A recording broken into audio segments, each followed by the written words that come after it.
menjelaskan tentang kebudayaan dan sejarah agama Hindu dan Buddha serta kerajaan-kerajaan yang ada di Indonesia. Perkenalkan, nama saya Celani. Perkenalkan, nama saya Ulan Suci Ramadhani. Perkenalkan, nama saya Maria Meras. Perkenalkan, nama saya Dr. Omadi. Tahu nggak sih, aku akhir-akhir ini lagi belajar baca buku mengenai proses masuknya agama Hindu Buddha ke Indonesia. Sama dong, kemarin aku juga mempelajari zaman-zaman yang ada dalam agama Hindu. Gimana sih? Coba ceritain dong. Oke, jadi agama Hindu itu awal mula diperkirakan masuk ke India pada antara tahun 3102 sampai 1300 sebelum Masehi. Nah, berbarengan dengan masuknya agama Hindu ke India itu dibarengi dengan tumbuhnya bangsa Arya. Jadi bangsa Arya itu adalah bangsa nomaden yang masuk ke India dari Asia Tengah melalui Celah Kalbar. Nah, dari kedatangan bangsa Arya ini, mereka sangat mendesak bangsa asli India yaitu bangsa Dasudra, yang menyebabkan terjadinya percampuran antar kedua kebudayaan tersebut dan menghasilkan kebudayaan agama Hindu. Nah, tahu nggak sih agama Hindu ini menghasilkan 4 zaman? Jadi yang pertama adalah zaman Weda.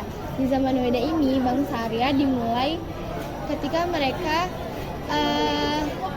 mulai menyembah dewa-dewa dan menciptakan di dalam masyarakat itu ada 4 kasta. Jadi yang pertama adalah kasta Brahma, yaitu ditujukan kepada ulama-ulama atau pendeta. Terus yang kedua ada Waisya. Waisya ini untuk pedagang. Terus yang ketiga ada Ksatria. Ksatria ini dikhususkan untuk kayak raja, panglima ataupun tentara. Dan yang keempat adalah Sudra, yaitu pelayan di atas dari ketiga kasta tersebut. Nah, tapi di antara 4 kasta itu masyarakat India itu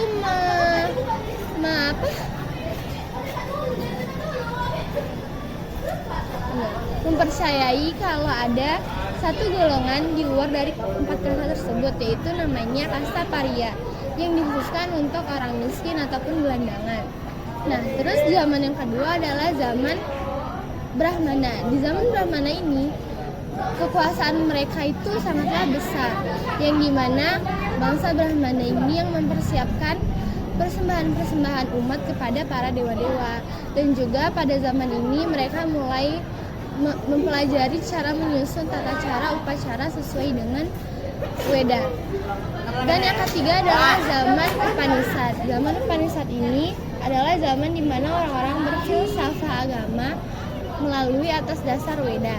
Dan yang terakhir itu ada zaman Buddha. Zaman Buddha ini dimulai ketika Raja Suddhodana yang bernama Siddharti mulai menafsirkan ayat-ayat di dalam kitab Hindu melalui ataupun secara logika dia, dan menciptakan yoga ataupun semedi untuk mempererat hubungan mereka dengan Tuhan.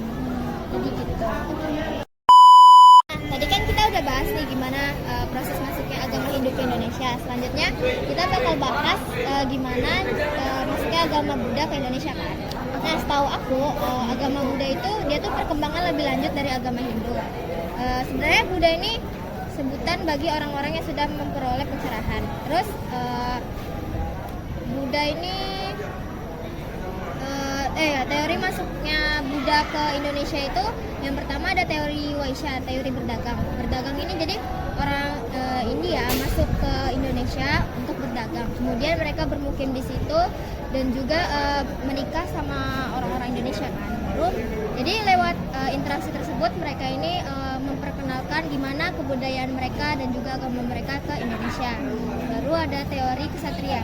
Nah, tadi kan kamu ada jelasin juga kan teori Ksatria itu para prajurit, Para raja. Iya.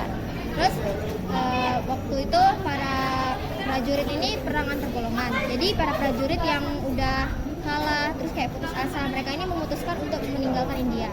Terus ternyata di antara mereka ini ada yang sampai ke Indonesia. Nah, sesampainya mereka di sana, mereka ini pengen tinggal di Indonesia. Jadi mereka ini membuat koloni-koloni baru sebagai tempat tinggalnya.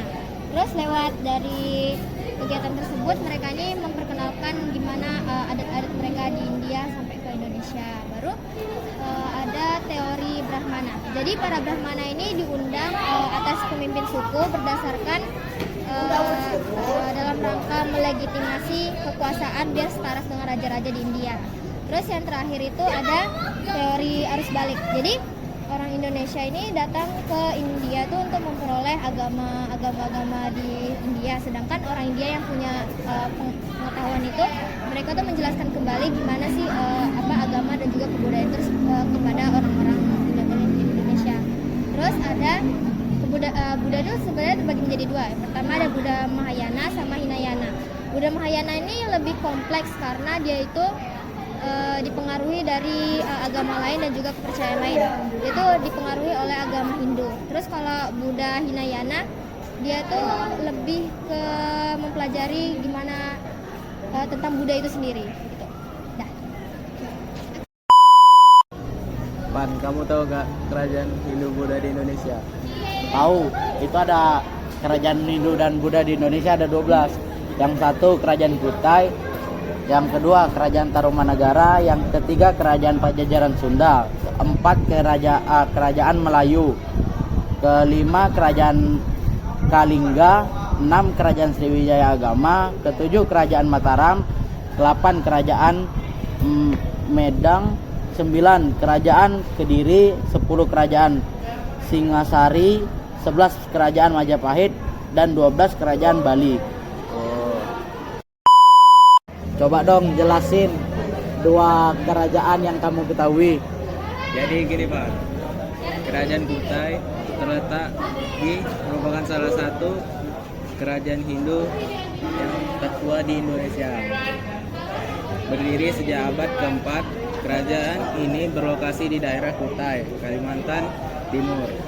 Bukti arkeologis keberadaan kerajaan ini adalah temuan prasasti yang tertulis di atas 7 buah yupa, 7 batu. Prasasti itu ditemukan di antara tahun 1879 dan 1940 di daerah hulu Sungai Mahakam. Prasasti tersebut ditulis di tangan huruf Pallava, huruf yang banyak digunakan di wilayah India. Lagi Pan, yang terkenal di Jawa yaitu kerajaan Pajajaran Sunda. Jadi Pajajaran atau Pakuan atau Pajajaran adalah pusat pemerintahan kerajaan Sunda, sebuah kerajaan yang selama beberapa abad pernah berdiri di di wilayah barat Pulau Jawa, meliputi Provinsi Banten, Jakarta, Jawa Barat, dan sebagian Jawa Tengah sekarang. Kerajaan ini bahkan menguasai wilayah Bogor, Jawa Barat sekarang. Tuh, ya udah deh, udah bel nih, ayo ke kelas. Oke, segitu aja, bye-bye.